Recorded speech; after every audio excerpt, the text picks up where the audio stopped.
मुख्यमंत्री विष्णुदेव साय ने नक्सलवाद पर ली हाई लेवल मीटिंग। बैठक के बाद सीएम साय ने कहा, छत्तीसगढ़ में अब नक्सलवाद के खिलाफ चल रहे अभियान को किया जाएगा और तेज। जब से हमारी सरकार आई है, नक्सलवाद के खिलाफ लड़ाई हुई है मजबूत। छत्तीसगढ़ से जरूर खत्म होगा नक्सलवाद।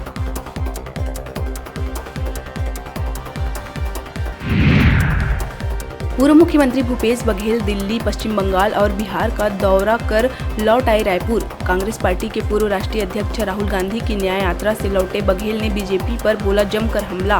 कहा, छापों के जरिए हमारे नेताओं को डराया जा रहा। कुछ दिन पहले ईओडब्ल्यू ने भी की थी एफआईआर। वो संकेत था कि अब सत्ता इनको मिल गई है तो एक एक करके यह बदला लेने की कर रहे हैं कोशिश।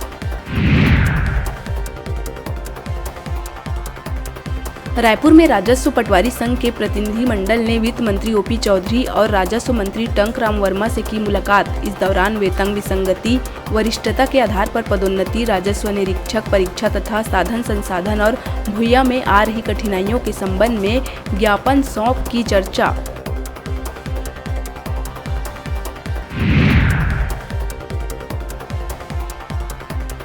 रायपुर के विशेष रोजगार कार्यालय में बुधवार को दिव्यांगजनों के लिए रोजगार मेले का किया गया आयोजन। जॉब फेयर के जरिए प्राइवेट कंपनी में अलग अलग पदों पर 71 पदों में की जानी थी भर्ती, लेकिन रोजगार मेले में आए दिव्यांगजनों ने विभाग की ओर से सही जानकारी नहीं देने और कंपनी के समय से पहले चले जाने का आरोप लगाते हुए जताई नाराजगी।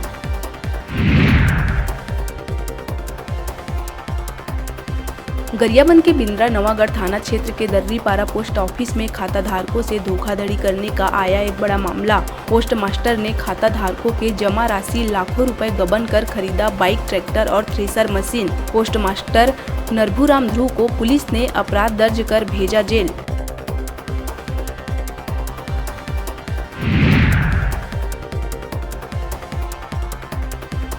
राजधानी रायपुर के माना स्थित बाल सुधार गृह से अपराधियों के भागने का मामला नहीं ले रहा थमने का नाम। एक बार फिर से आधा दर्जन बाल अपराधी हुए फरार। भागने वालों में हत्या, दुष्कर्म, चाकूबाजी जैसे गंभीर मामले के बाल अपराधी हैं शामिल। ये सभी अपराधी बाल सुधार गृह की खिड़की तोड़कर हुए हैं फरार।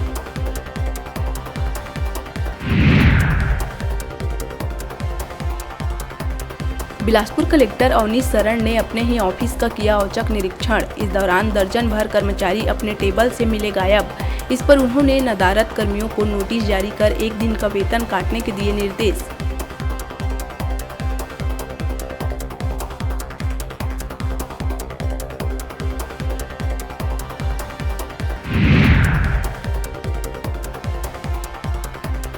छत्तीसगढ़ के कई जिलों में गुरुवार को छाए रहे बादल।